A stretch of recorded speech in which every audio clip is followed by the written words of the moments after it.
If you want 8 minutes to. Defender of the Republic or destroyer. So, Finley and Ollie, I'll leave it with you on this. So as usual, make sure you've got a question, and obviously by this point, no excuse for not having a question. Or if not a question, an observation. Okay, so who'd like to go first? You have a speech. Right, so you want me to go first? Yeah, because Excellent, right. Well, ladies and gentlemen, I'm not going to try and pretend to be Cicero this time, it's just going to be me. I can tell you in all honesty that the case that we've got here today is the most difficult, the trickiest one we've had yet, because it's the least clear cut. The actions and intentions of Gaius Julius Caesar embody much that is heroic and as much that is demonic. He was a great man in the truest sense of the phrase, a man of incredible achievements, but not always commendable ones. However, on the balance of evidence, it is my view that Caesar was, on the whole, a corrosive force and was responsible for some very grave evils. First and foremost among them, the finishing off of the ailing but not yet fatally wounded Roman Republic, which I would also argue is fundamentally worth saving, which I'm sure some people wouldn't. Now, this is what I shall attempt to do. I shall not attempt to paint a picture of Caesar akin to that one I painted of Sulla, because not only is it much harder to do, but also I wouldn't believe it. And it shall be my task to present the case against Caesar at each step, but I don't let this count as a total denunciation. I'm just offering the negatives of the case. And it is for this reason I've resolved not to weary you with a long speech like is my custom. Oh, that's Because it would involve too much self-evaluation. I'd constantly be saying, oh no, wait, but Caesar did this, but he did this, and we could just do that back and forth. So there's no point doing a great long speech. And let us instead have a true back and forth debate, and that way we shall appraise Rome's undoing incarnate, Julius Caesar. Mr. Colbeck. Oh my son, I've got a jelly bean stuck in my teeth. That's good. Half my defence was going to be saying that you filibustered. The other half was bribing them with jelly beans. But so anyway, Julius Caesar, yeah, I think he was a really good guy. He did do some bad stuff. Killed 1 million Gauls, but that's irrelevant because, according to my opposition, they're not people. That's fine. It's okay. But hey, fun fact: on Monday, I believe, I asked Finley, would the Republic have lasted longer with the emperors, or if they had saved the Republic? And he said, "Oh, the Republic would have lasted a lot shorter." So there's. Well, hang on. Hey, not my words. Literally your words. Literally your words. No, those are your words. They are mine. Based on an original idea by Finley Bond. Yeah. What's the word where you have a quote and then you kind of change the word? Took liberties. Yeah, took liberties. But that's what he said. You have to believe. A bit like Caesar did. Yeah, Caesar took liberties, but you know, those liberties were good. And let's be honest, who's the first emperor of Rome? Julius Caesar. Who's the first emperor of Rome? Julius Caesar. It's Augustus. Because, as we know, Augustus was imperator.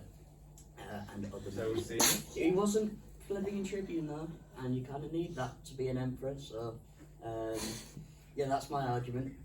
Did he save the Republic? That's a good question. He is a similar character to Sulla, but Sulla was very bad, and Caesar was more good. Obviously, the Rubicon War.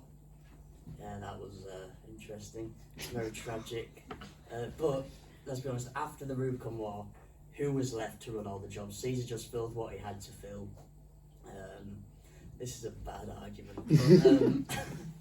But, so yeah, a lot of people died in the Rubicon War. Rome would have been a very tumultuous, good word, city and stuff. And I think that he was trying to, in the same way Sulla was, to save the Republic. But unfortunately, he realised that it's just impossible to save an already failing system. Which is what led to his horrible assassination. Cool. This is a hard debate. It is a hard debate. What next, John? How do we carry on? Well, normally in a debate we go back and forth for a few minutes and then we open it to questions. Well, I mean, yeah, why don't you two ask each other questions? Okay, so, Mr. Colbeck, do you deny that Julius Caesar established a tyrannical dictatorship by military force during his consulship in the year 59? I don't. Thank you. That was his sole consulship, wasn't it? Yeah. Yeah, I don't believe that he did establish that as a. He established that as his. What did you say? A tyrannical dictatorship By military force. by military force. What military force? May I ask? The military force that Caesar had his bodyguards stationed around the forum and essentially impressed upon everybody that they must vote his way, and the military force that kept Bibulus and Cato away from affairs, Bibulus cooped up in his home, despite the fact that he was co-consul for the year. So let's go back to 80 something, 88 BC. Why are we Two going back there? reference. Marius and Sulla both marched on Rome with their entire army, burning the city, not to the ground, but setting it alight a bit, burning the edges. Singeing it, yeah, like when you overdo a marshmallow. And with their big armies, and then they both became dictator or anarchist, kind of messed up the system. So I think for you to say that Caesar established it would be wrong. Caesar didn't establish it. You could argue that he's following Mos Maiorum because other people have done it before him. So he would have looked at that and been like, oh, that worked. I'll do that. Because that's fine, clearly. Everyone else is doing it. Right, complete piffle. I would argue. That is not the Mos Maiorum. Just because two people did it does not make it the Mos Maiorum. And also, I don't mean established the idea of a military dictatorship. I asked, did he establish a military dictatorship in 59? I'll just pause you there, Finley, and open up to the group. Can anyone think of a way of how you can justify Caesar's sole consulship? Yeah, go on. You can say that like he exposed the difficulties in the republic itself, so therefore he kind of saved it. So in essence, he needed the military power in order to establish that, I'm helping out all the way over here. Well, in terms of the year 59 specifically. Oh yeah, well that was. You could also say it was a consulship, it wasn't a dictatorship. No, I'm using dictatorship in the modern sense of the word. Go on, Matty. Is it really Caesar's fault that it was stormy for a year and Bibulus couldn't make it to work? It wasn't I'll stormy put it for a another year. way. Remember, as Pontifex Maximus, Caesar can validly say, I decide it is valid. So that is constitutional. Well, Sneaky, but constitutional. The omens stuff, yes, I would argue that as chief priest, Caesar would have had the final say rather than Bibulus. But I'd argue that the omens is just a kind of, that's his way of dealing with Bibulus's arguments, and then the real way he dealt with it was with military force guarding the forum. You can argue that all you want, but the way that Caesar did deal with it, even though there was military action used, was majoritarily constitutional under his practices as Pontifex Maximus. Amelia? Couldn't only argue that it wasn't like his choice to run the consulship by himself. Yeah. I could argue It it was wasn't by his force. choice, he was forced into it because Bibulus is a pussy and don't That's like a bit of poo. Absolutely nonsense, right? Bibulus was lucky to get away with his life on that day. He got dunked with poo, he once And stabbed that's be- 23 times. And that is because Caesar had people going and accosting Bibulus, so Caesar is responsible for that. It's not as if Bibulus was just a bit of a wimp and couldn't stand a bit of violence. He was threatened with his life because Caesar sent men to do that. So Caesar is directly responsible for the fact he was the only consul in 59. Although to be, yeah, go on, mate. I was going to say, were they not Pompey's men, not Caesar's? True, yeah, there were Pompey's men who tipped the dumb. Right, well, Pompey at this time, we know Pompey's a sort of weak-minded, manipulatable sort of character, and at this time he was in Caesar's pocket, so we can reasonably assume Caesar was pulling the strings there. I like Pompey as much as the next man, but he's not the strongest-willed character in Roman politics. Amelia? I've got looking up, sorry. Okay. Phil, you got a question for Ollie? Oh, well, that all came from my question from Ollie. Oh, did it? I think it's right. Ollie's turn to ask a question. Right, Ollie. Oh, Amelia's got a question. Would she be able to say that at this point in time? Oh shit! I forgot my question again. Sorry, I'll come back. All right, go on, Ollie. Would you not say that even if what Caesar did in the end was not constitutional, would you say that it would overall benefited Rome more than if he had attempted to re-establish the Republic in a more traditional sense? I mean, I would argue that a lot of Caesar's legislation was pretty wise, pretty well thought through, and was ultimately beneficial. But I think the Republic really embodied what Rome was at this point in time. It embodied all of Roman history. It was what Rome was, and by going against that, Caesar is really, dealing a crushing blow to the essence of Rome. And I think the Republic, for all its faults, was an inherently good system and could have been saved. Especially in the aftermath of the Civil War, where the only major personality is Caesar. There's no great warlords like there used to be. The system has more or less been purged of all the troublemakers except for Caesar. And so I think that if Caesar had decided after the Civil War to return to an original constitutional model, taken up a consulship, and not repeated consulships, I mean, like he did, as in taken up a consulship, waited another 10 years, taken up another one, perhaps had another military command, and he could have gone against Parthia then in the guise that would have been the proper constitutional form. Took 10 years to defeat Parthia, come back and take another consulship, but instead he goes dictatorship after dictatorship after consulship after dictatorship, and he, monopolises the power system, when in reality there was no need for him to do that, and that sealed the fate of the Republic. Isn't multiple consulships not part of the Mos Maiorum traditionally? If you want to go very traditional, you are only meant to serve your consulship once and never again. I know that had been a thing that had long since kind of been normalised, multiple consulships for a while in Rome, but surely if you want to save the Mos Maiorum and save the Republic, then it would be getting rid of all the hypocrisy and the stuff that's going against it, otherwise you'll just end up back with another Caesar. Well, absolutely, I would fundamentally agree with that, is the idea that you serve one consulship, then you do a pro-consulship, and then you retire from major public life, you just stay in the Senate until you die. I would agree with that system. However, with a man of extraordinary ambition and extraordinary ability like Caesar, he's naturally going to want to keep doing things for Rome, and I'd argue that there was a channel for him to funnel that into, i.e. via another pro-consulship, wait 10 years, have another consulship. There was, a kind of reformed system, a slowly, gradually reformed system that would have accommodated for Caesar's ambitions, and I think if he'd focused more on that, then the Republic could have been salvaged, and possibly even restored. Would you not say that with this rapid expansion of the empire, that it would have been a lot harder to govern under a republic? With was it the conquering of Carthage in general really kicking off the fall of the republic?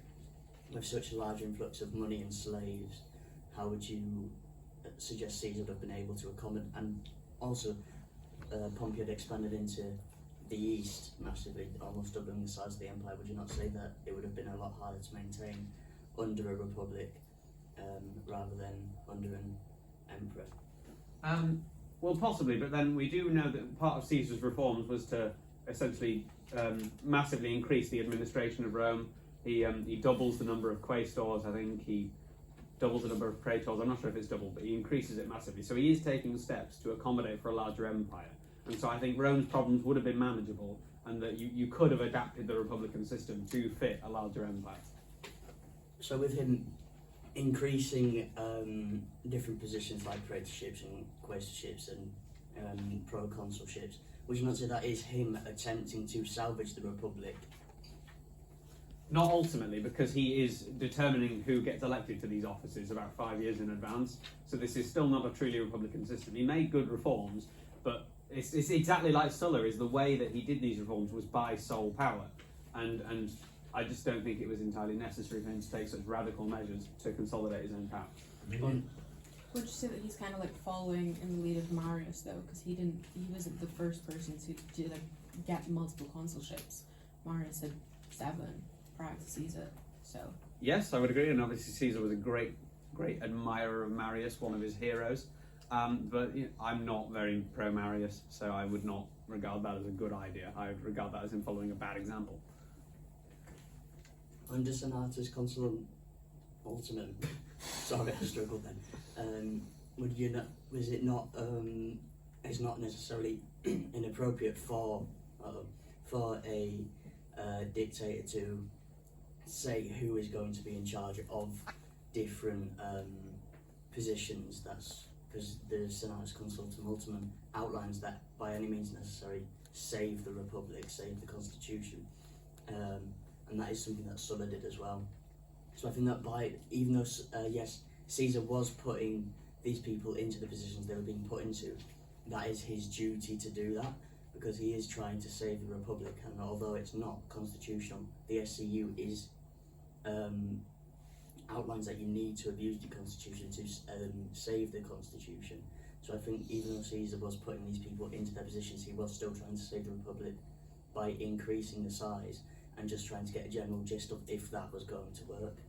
I would agree there's a constitutional basis for what Caesar did, in that he was a dictator, he'd been given the power by the Senate, so technically yes, he does have the right to do that, but I would argue that the dictatorship is traditionally used for when there's an emergency, and in the sort of the early 40s BC, I'd say there wasn't necessarily a crisis anymore. The Civil War had ended, there wasn't really any more domestic disturbance. Caesar really didn't need to have a dictatorship, and I'd argue that it wasn't on the whole conducive to restoring or saving the Republic, because the Republic is all about open, fair elections, and by doing that, Caesar's actually dealing more of a crushing blow to the Republic than trying to restore it. So it's doesn't quite work.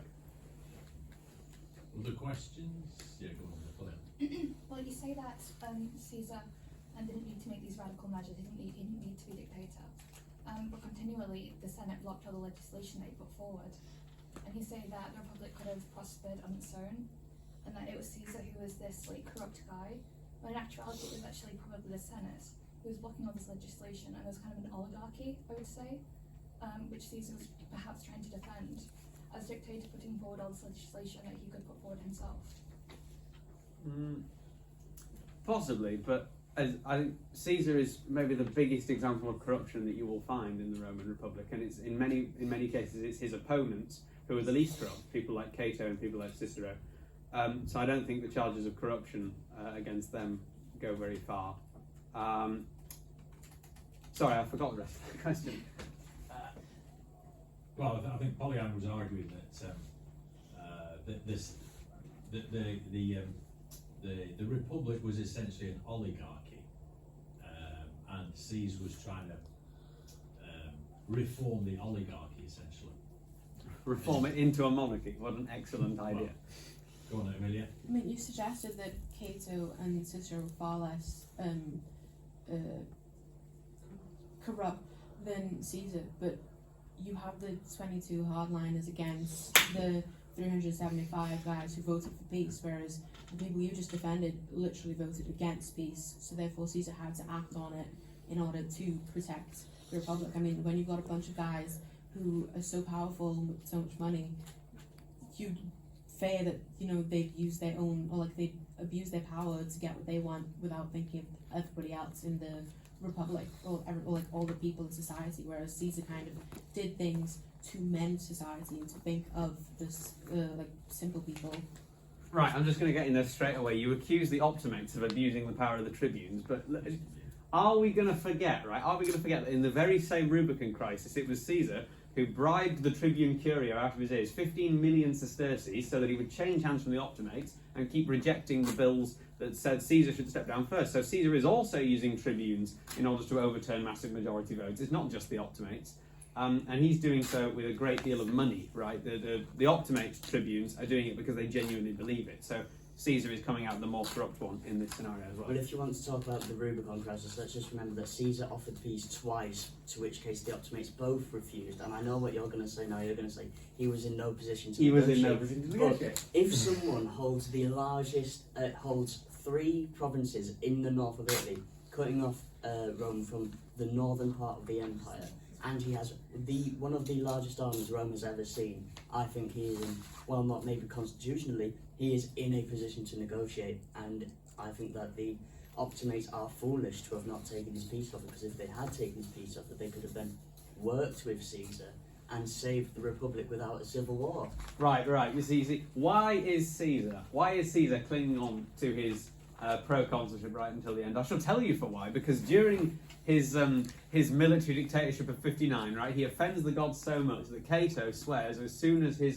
immunity is over, he's going to prosecute him. And so that's why Caesar is clinging on to this military command, because it gives him immunity in the law courts, where otherwise he knows he'll be prosecuted. So this bluffing that Caesar will put down his legions is complete poppycock, because he would never do that, because he knows as soon as he does, Cato will take him to the law courts and bang him up for what he did against the Constitution. Well, don't forget that Caesar's still currently at war with the Gauls. He had to stop his war with the Gauls to go fight the during the Civil War. He was still in conquest, I think. He was still in conquest with the Gauls. Yes, he killed 1 million, but there's more than 1 million Gauls, so he still had work to do. Still had places to conquer, still had more north to go. So, while I don't disagree that Caesar may have not put down his legions afterwards. He's not the first person to do that either. Pompey did that loads. That's why he was such a danger to the Senate. Sulla didn't do that. Marius didn't do that. You bring up all these arguments of Caesar being unconstitutional, even though there's already loads of examples of other people doing this before him. So I don't think Caesar is necessarily the first. Caesar doing all these things, it's not his fault because he's just following what others have done before him. Great politicians before him. Okay, let's get some more questions. And you've got another question. Saved. No, it's all right. He's not mentioned the triumvirate, so how does that show that he's like either corrupt or not? Well, I'd argue the triumvirate is a pretty good piece of evidence, thank you, that shows Caesar's trying to consolidate power, and I think it's pretty clear that Caesar is the one pulling the strings with the triumvirate. I know there's a particular cartoon drawn by the honourable gentleman showing Caesar with the strings on Crassus and Pompey. I don't know where I drew that, but there is a drawing of that somewhere. Yes, I think it's pretty clear that the triumvirate is just a way for Caesar to try and get his influence over the Senate. What's the evidence for that, though, Victor? What's the evidence Caesar controlled the other two? Well, the evidence is, I suppose, that they passed bills that were favourable to Caesar. But then they're favourable to them as well. True, but Fourthly, I will say that he initiated a meeting of like a reorganisation of the triumvirate in Lucca, which was nearer to him and easier for him to get to than the other two. So for Finney's argument, that is a sign that Caesar is the one pulling the strings in the triumvirate. Why are you arguing against yourself? in the spirit of honesty. Right, And I've got a point. While Caesar may have been pulling the strings in the triumvirate, yes, the triumvirate was not set up to cause the collapse of the Republic. It was set up to try and save the Republic by taking down corrupt members of the Senate and the Optimates. And while I wouldn't say that Cato was corrupt, I would say that he was very unfair in the fact that he let his politics and his belief of the Republic, as I think it's Plutarch said, he lives in what's that guy called? Plato. He lives in Plato's Republic instead of the Roman Republic. So I think that his personal beliefs got in the way of being fair and like working with Caesar, Pompey, and Crassus to try and save the Republic. I think those four could have, along with Cicero, could have, saved. That'd be a quintum. A quintum for it. Yeah, sure. I mean, A hex. Would you suggest that the only thing unconstitutional about the triumvirate is the fact that it was just unofficial? Because when you think about it, it's not that the men were trying to consolidate power for themselves; they were trying to get power back from the Senate, which suggested that their goals or their outcomes or what they wanted was not not feasible, but not ideal. In the sense that they knew, the Senate themselves knew that if these men came together, then their corruption would be exposed, which in the end it was, because you've got a bunch of Senate members who are not militarily proactive, who've just killed off Caesar, exposing further corruption. It wasn't a question, it was just a suggestion. Yeah. Would you say that? Yeah, I'd say, yeah, fair. I mean, what's it? Well, it was a political alliance. I wouldn't say an alliance is necessarily a corrupt thing. Well, the triumvirate is definitely corrupt. But I'm arguing against myself with the triumvirate, aren't I? I don't like. Right, but the you're triumvirate. supposed to like the triumvirate. I do like the triumvirate because it's full of 3 cool guys. But no, the triumvirate was set up to try and oppose the Optimates from being too powerful and being too corrupt, and trying to get into the Senate more and work with the Optimates to try and find a resolution to save the Republic from what everyone could see its soon demise. Okay, look at back row questions. How would you argue that Caesar was a hero when I could think of a lot of politicians in history that were great politicians but have carried out massive massacres? So, what is your comment on what he did in Gaul? You're going to make a Vin Bond argument now, aren't you? In the wise words of Finley Bond, Gauls are not people, they're savages. But I personally think that everyone's equal. But sadly, in the Roman eyes, Gauls were not people. So That doesn't make it justified. it doesn't make it justified, but in the Roman day, it would have made it justified. And we're not arguing this in a case of the modern sense, because if we were, everyone is an absolutely terrible person, and they all live irredeemable qualities. From a Roman point of view, that would have made Caesar a hero, the fact that he nearly genocided the Gauls.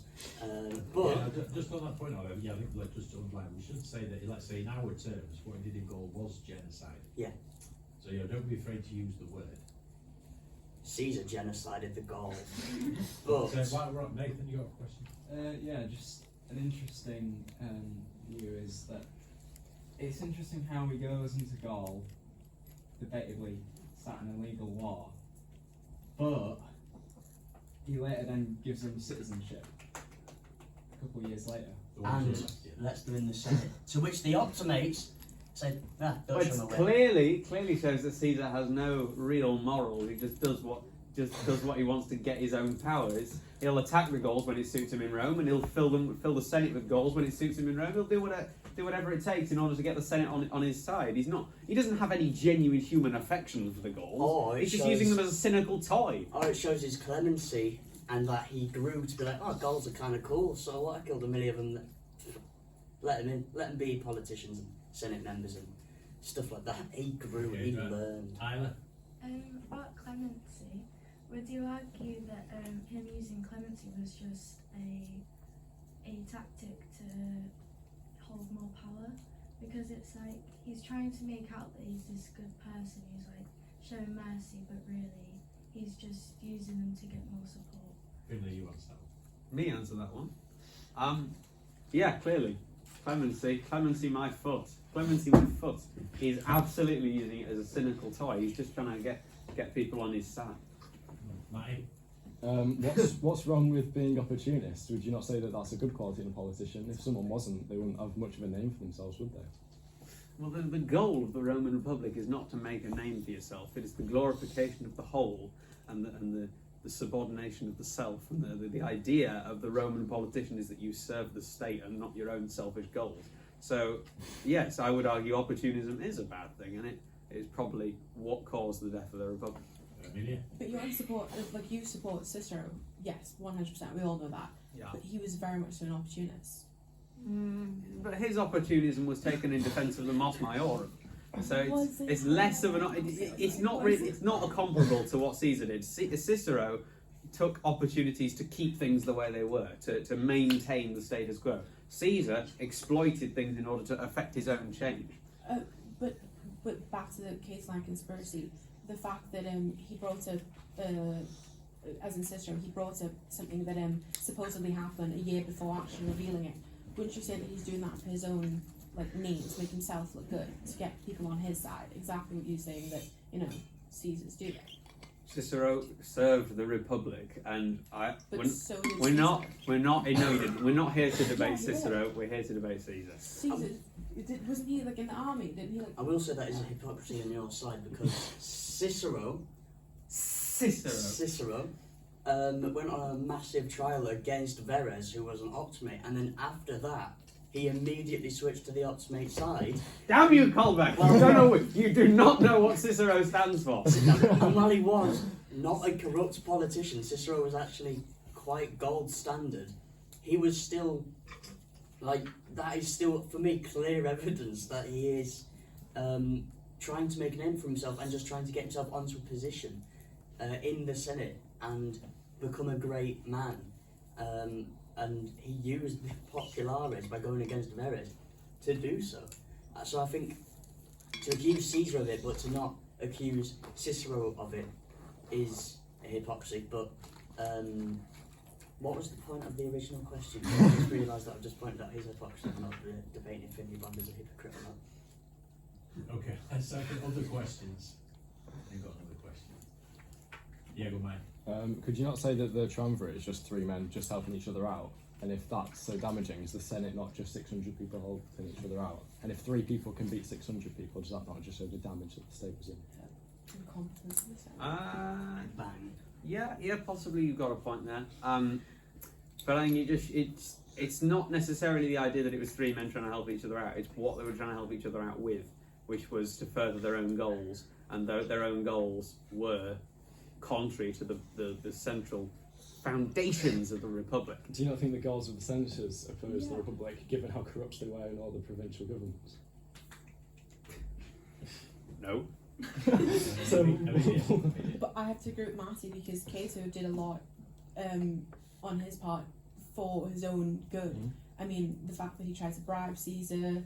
I mean, you're going to say that it was constitutional. He walked around in rags, and when he went to go govern Cyprus, he took back 7,000 sesterces and put it in the treasury. That's public show. That's only That's because why Cato was never the sort of man to yield to a public show. Cato, Yes, he was. That's why he became the plebeian tribune. Don't be absurd. Cato was a man of principle. He was a great philosopher, a great Stoic philosopher, and he would not bend to the will of the people. He knew what he wanted, and it didn't matter. He was dedicated to his beliefs. He wouldn't bend to the will of the people. He is an optimate, which are against the corn dole. He became the plebeian tribune and decreased the corn dole. Increased the corn dole by 4 times.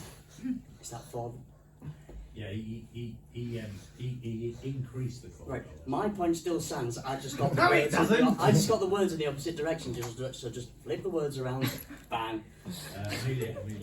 when it comes to like politics, you have to know how to like play both sides basically, and Cato did just that. I mean, he had to get the support of the ordinary people in order to then play out his very like Republican, very traditional like opportunistic ways, right? That's why the corn dole increased. Whereas Caesar was offering actual bills that would help the people, because then again he grew up around ordinary people. I mean, he didn't turn out to be one, but he grew up around them, so he had their best interest at heart. Whereas Cato, he suggested death penalties, which is unconstitutional, right? It's the fact that he didn't spare many people like Caesar would have. It's the fact that he was against peace, whereas Caesar was for it. It's the fact that he supported Biblius in his like what was it? Sorry, I forgot what I was going to say. It's the fact that he supported Biblius, who was very much so weak, and he knew that he'd be able to control him in the Senate, and that's why Caesar had his his sole consulship. It wasn't by will; it was more by force. Good. Okay, let's other questions. Anyone have a question? Okay, got a question? Sorry? Got a question. I will in a couple of minutes. Right, Matty? I just want to say that you responded to my point with no, and to that I just say, what about Verres? What about all that and the Ptolemy in Cyprus and Dolabella and all the men Caesar sentenced? With the Republicans too are also very self-goal oriented. No, look, I would not argue in favour of Verres and people like him, right? It's not every Roman governor was corrupt like that, and I would argue that enriching themselves in that way was contrary to the beliefs of the Roman Republic, and I would say that was a bad thing. I'm not in favour of Verres, I'm in favour of Cicero, who was Verres' most vocal opponent. So Verres is just as bad as Caesar, but they're bad in different directions. We need the nice middle ground. Ollie? Would you not say that with the examples we've given of obviously comparing Caesar to Optimates, that Caesar is, for the majority of his career, a very model politician for Rome? Oh yeah, for the majority of his career, Caesar does exercise a large degree of what appears to be respect for the constitution. He goes up the Cursus Honorum in order. He stands for election, even though he bribes people out of their ears to win those elections. However, what I would say is increasingly as he gets older in his career, you see a lot more of Caesar turning in his mind towards this kind of idea of being the sole man in charge, and so he's using the cursus honorum and the correct systems, yes, but not because he respects them, because he wants to get to the top. Angela. It's kind of like when the whole idea of the Roman Republic is shared limited power, and Caesar didn't have limited power at the end of his life. So that just shows that he was trying to break the Roman Republic in a way, don't you think? Yeah. What I would say is that while Caesar's several dictatorships towards the end of his life is a sign that, you know, that power is not being limited or shared. What I will say is that the cursus honorum was still in full effect, the Senate was in full effect, and Caesar, as Finley pointed out earlier, increased the number of praetors, quaestors and proconsuls around the empire. So I would say that's more a sign that he was trying to balance out the number of provinces in the empire and the amount of politicians needed to run them. While he was permanent dictator at the end, do we know how he got given that title? Did he give it him? He gave it to him. So he was not bribery, bribes. That's what every politician did back then, aside from a few. Money and the sword. While maybe money and the sword was involved, Caesar was given that position, which I would say is still constitutional. And there were still consuls when he was dictator as well. Oh yes, but Caesar gets to sit in a golden throne between them in the Senate, not at all monarchical. That's fine. There's still other guys, still two guys. That is at the end, still an oligarchy, like what the Roman Republic had been for quite some time up to this point. So while I would say Caesar being permanent dictator, that's not a role that we'd seen before. I would say that the crisis of the Civil War is a crisis Rome hadn't seen before. So the greater the crisis, the longer the dictatorship. While maybe lifetime is a bit extreme, I think that the people that gave him the title clearly saw that Caesar was a good guy for the job, and if he doesn't have the answers now, he will later. So it would be better to just give him a full title for life and wait for him to gather the idea and figure out what to actually do, rather than to maybe blow it and risk him going into retirement where his one day possibly good reforms could never be put into effect. Amelia? I've not got a question. Kate, got a question yet? I don't really know if there's a point in this, but so you want to bear with me.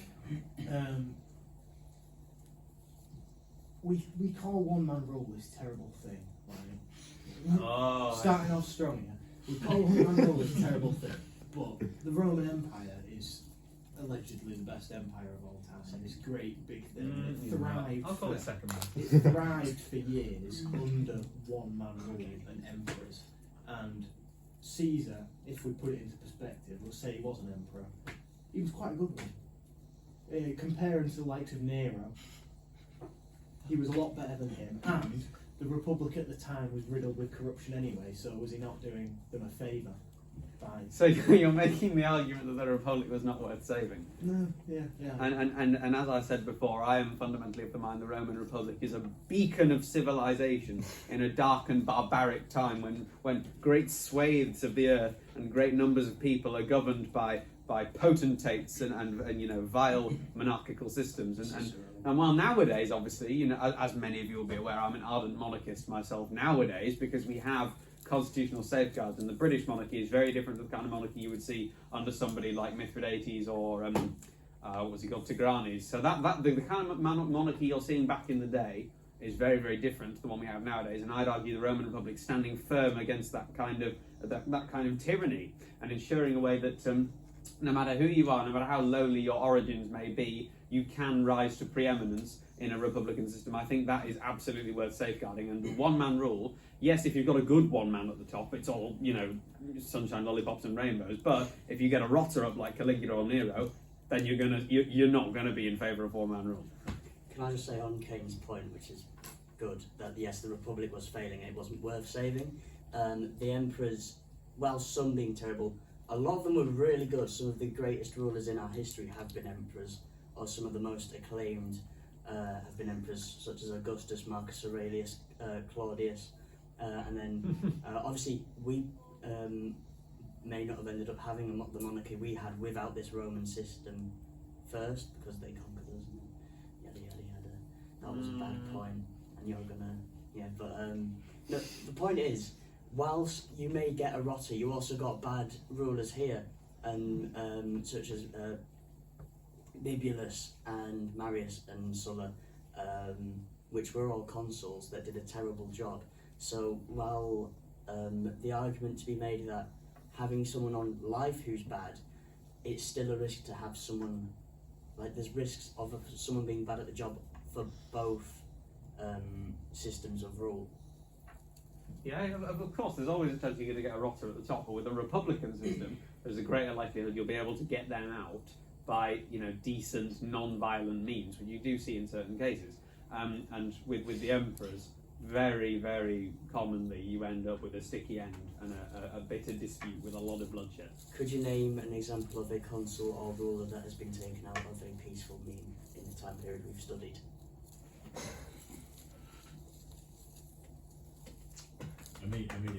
I want to add to Ollie's point, because that's what I was going to say.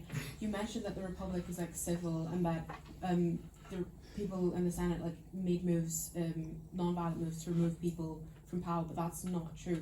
I don't remember like the name specifically, but I very clearly remember Sean saying, "Oh, well, do you see how the Optimates use violence, like killing the Popularis, just to like get them out of their positions?" I don't think anything is civil about that.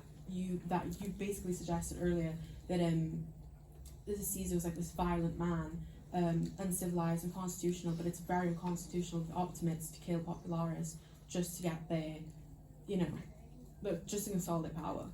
Yeah, can I just rephrase that question? I think it's a good point. Is that the Republic that you are glorifying, Finley, ultimately depended on the regular assassination of popular leaders who wanted to help the people. No, He's one of the Optimates.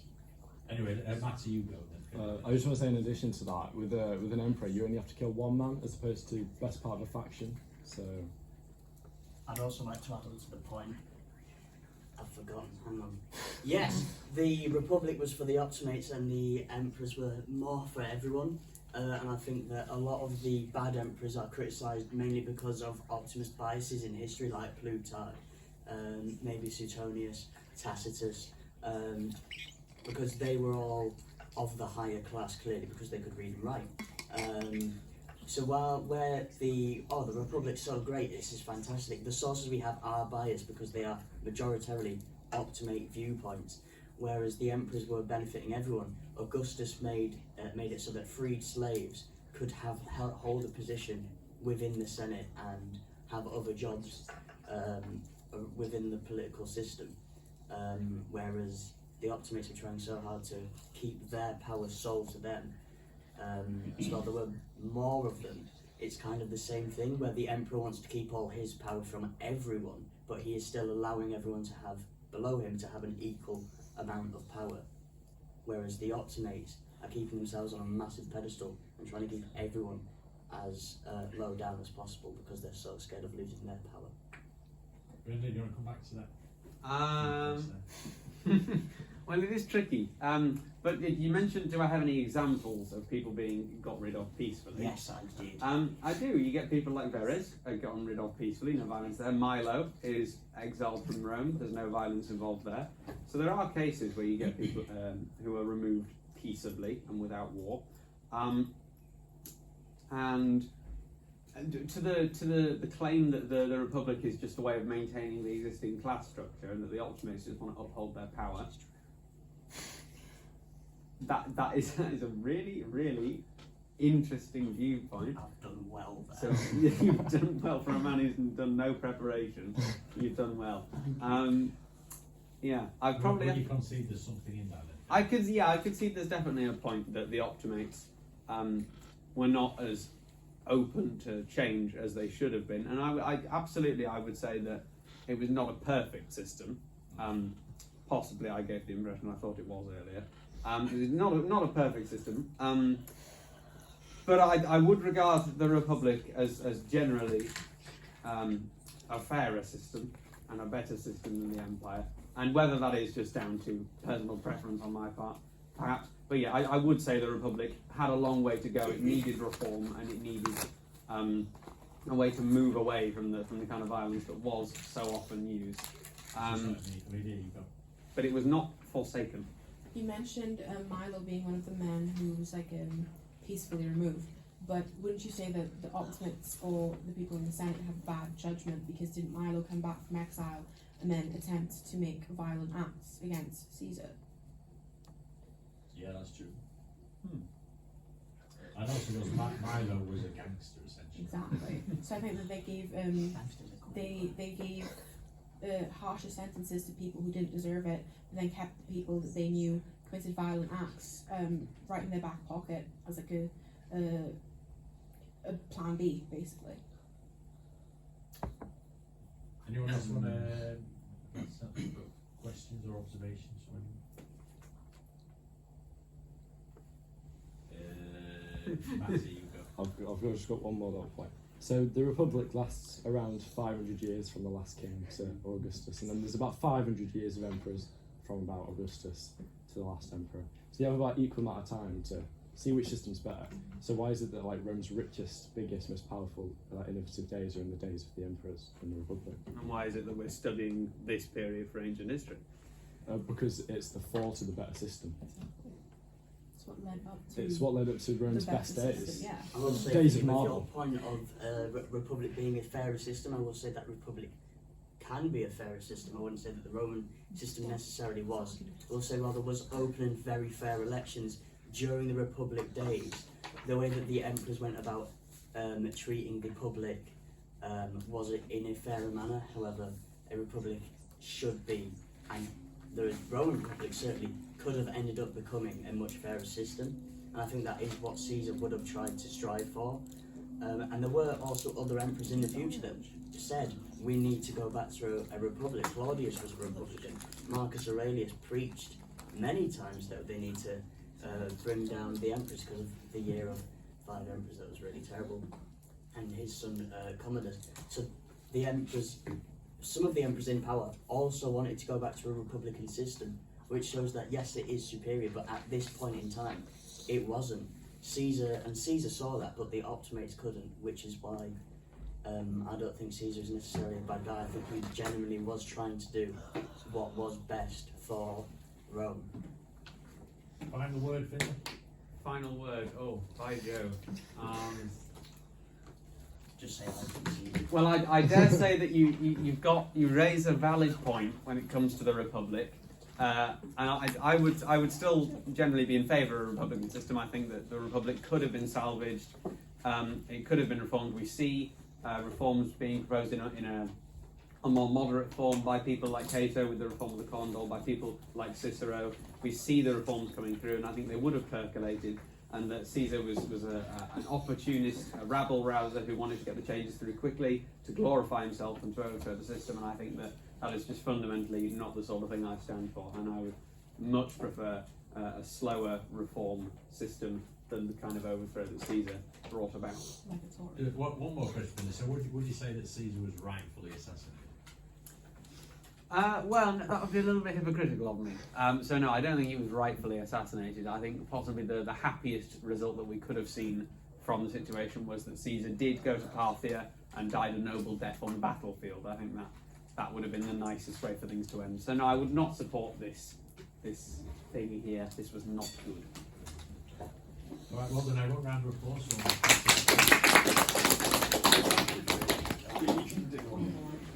Right. Okay, good stuff, everyone. Subscribe to Bonderings. Big up. Cut that part out.